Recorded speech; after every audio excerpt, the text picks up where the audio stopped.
हम इंसानों ने न जाने कितनी बड़ी बड़ी लड़ाइयाँ लड़ी है और हम इंसानों ने इंसानों की और जानवरों की लाखों लाशें बिछाई है, लेकिन फिर भी नेचर के सामने ये सब कुछ नहीं है।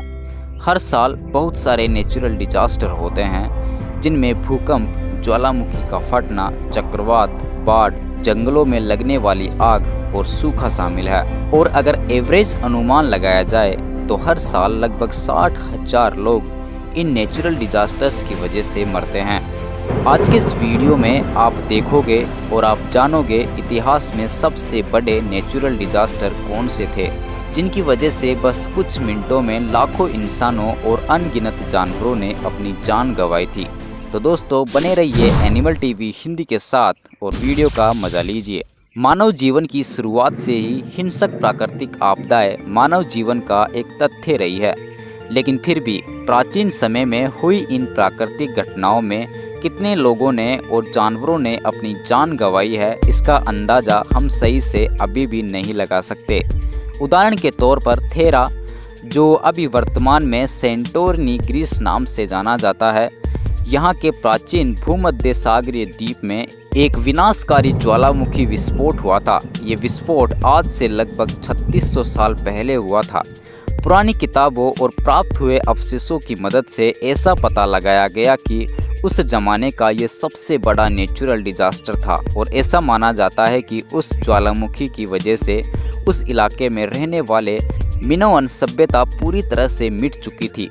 हालांकि अभी तक ये अंदाज़ा नहीं लगाया गया कि उस डिजास्टर में कितने लोगों की मौत हुई थी, लेकिन आप अनुमान लगा सकते हो कि उस डिजास्टर ने वहाँ की पूरी सभ्यता को मिटा दिया। वहाँ पर कुछ नहीं बचा था। तो मेरे ख्याल से उस डिजास्टर में लाखों जीवों ने अपनी जान गंवाई होगी। वैसे जब से हम इंसानों ने इतिहास को लिखना शुरू किया है, तब से जितने भी नेचुरल डिजास्टर हुए हैं उन सब के बारे में हमें पता है। इतिहास में कुछ ऐसी घटनाएं घटित हुई है जिनकी वजह से लाखों लोग और न जाने कितने जानवर अपनी जान गंवा बैठे। तो चलिए उनके बारे में बात करते हैं। नंबर 11, 11 अक्टूबर 1138 के दिन सीरिया के अलेप्पो शहर के नीचे की ज़मीन हिलने लगी। ये शहर अफ्रीकी और अरब प्लेटों के संगम पर बसा हुआ था, जिससे ये भूकंप की चपेट में आ गया। भूकंप इतना भयानक था कि उसकी वजह से शहर की सभी इमारतें ढह गई और कुछ ही मिनटों में लगभग 2,30,000 लोगों ने अपनी जान गंवा दी। ये तो सिर्फ हम इंसानों की आबादी थी, न जाने कितने जानवर इस भूकंप की चपेट में आए होंगे। उस जमाने के लगभग 500 साल के दायरे में ये सबसे बड़ा नेचुरल डिजास्टर था। नंबर 10, 26 दिसंबर 2004 को इंडोनेशिया के सुमात्रा द्वीप के पश्चिम में समंदर के बीच 9.1 तीव्रता का भूकंप आया था और उस वजह से इस समंदर के आसपास के सभी समुद्री किनारों पर लगभग 30 मीटर ऊंची लहरें टकराई और ये लगभग 804 किलोमीटर पर घंटे की रफ्तार से पानी पर तैर रही थी। भूकंप के घटित हो जाने के लगभग 15 से 20 मिनट के बाद ये सुनामी आई थी। इस सुनामी की वजह से लगभग 2,30,000 लोगों की मौत हुई और लगभग 20 लाख लोगों को अपने घर छोड़ने पड़े और सबसे ज़्यादा नुकसान दक्षिण एशिया और पूर्वी अफ्रीका को हुआ।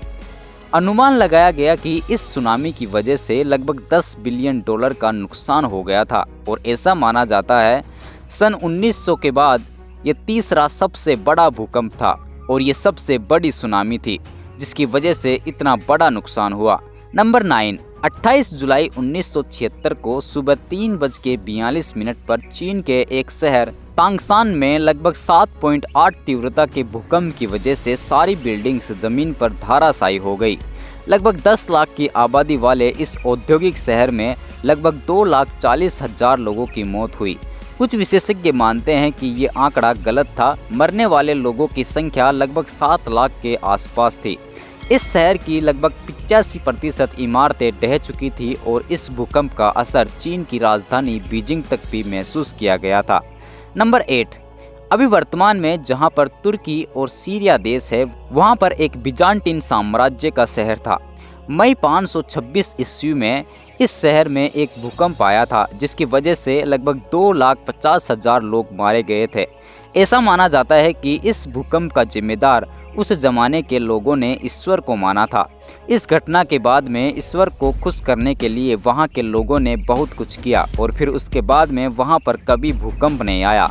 वैसे इस घटना में मरने वाले लोगों की संख्या कई गुना ज़्यादा थी, क्योंकि उस दिन शहर में एक उत्सव मनाया जा रहा था और आसपास के सभी गांवों से और दूसरे शहरों से वहां पर लोग आए हुए थे।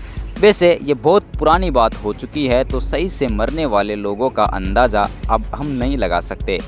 नंबर 7, 16 दिसंबर 1920 को उत्तर मध्य चीन के हेयुआन शहर में आए भूकंप ने आसपास के शहरों को भी हिला दिया था।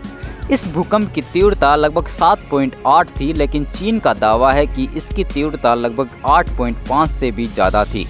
इस नेचुरल डिजास्टर से लगभग 2,73,400 लोगों की मौत हुई थी।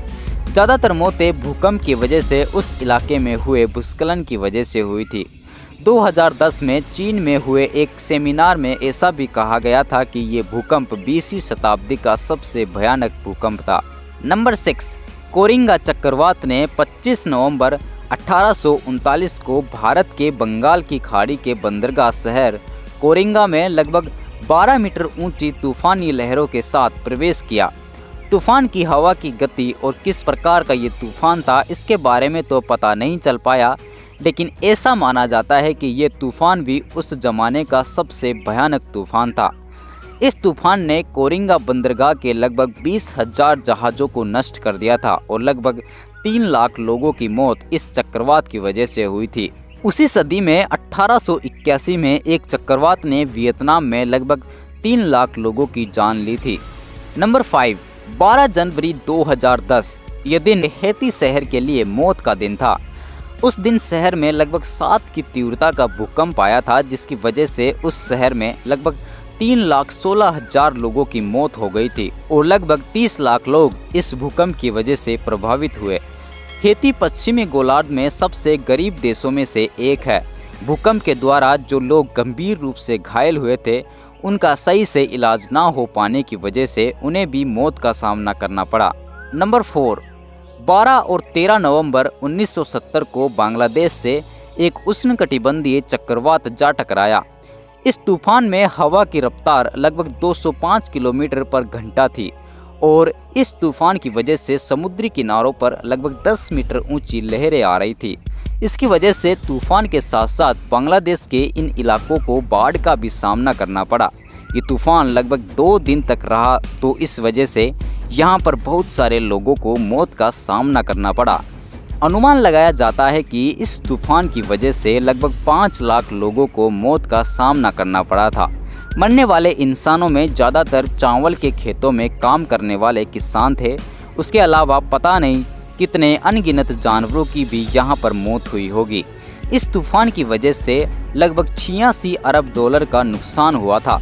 नंबर 3, 23 जनवरी 1556 को चीन के शहर सांगची में लगभग 8 की तीव्रता का भूकंप आया था। इस भूकंप की वजह से लगभग 8,30,000 लोगों की मौत हुई थी। ऐसा माना जाता है कि ये चीन में लगभग 1000 साल के दायरे में सबसे बड़ा भयानक भूकंप था। इसे जियाजिंग ग्रेट भूकंप के नाम से भी जाना जाता है। नंबर 2, सितंबर 1887 में चीन में बहने वाली येलो रिवर भयंकर बारिश की वजह से भयानक रूप से उफान पर आ गई। इसकी वजह से लगभग 1300 किलोमीटर स्क्वायर के एरिया में इस नदी का पानी फैल गया था। चारों तरफ बस बाढ़ का पानी था और उस वजह से लगभग 20 लाख लोगों ने अपनी जान गंवाई थी। ये बाढ़ उस जमाने की सबसे भयानक बाढ़ थी। नंबर 1, 1931 के जुलाई और अगस्त में मध्य चीन में बहुत ही भयानक बारिश ने इतिहास की सबसे घातक प्राकृतिक आपदा को जन्म दिया। इस आपदा को 1931 की मध्य चीन की बाढ़ के नाम से भी जाना जाता है। इस मौसम में लगभग 24 इंच ज़्यादा बारिश होने की वजह से यांगत्से नदी तूफान पर आ गई थी। उसके अलावा येलो रिवर और आसपास की नदियां भी उफान पर थी।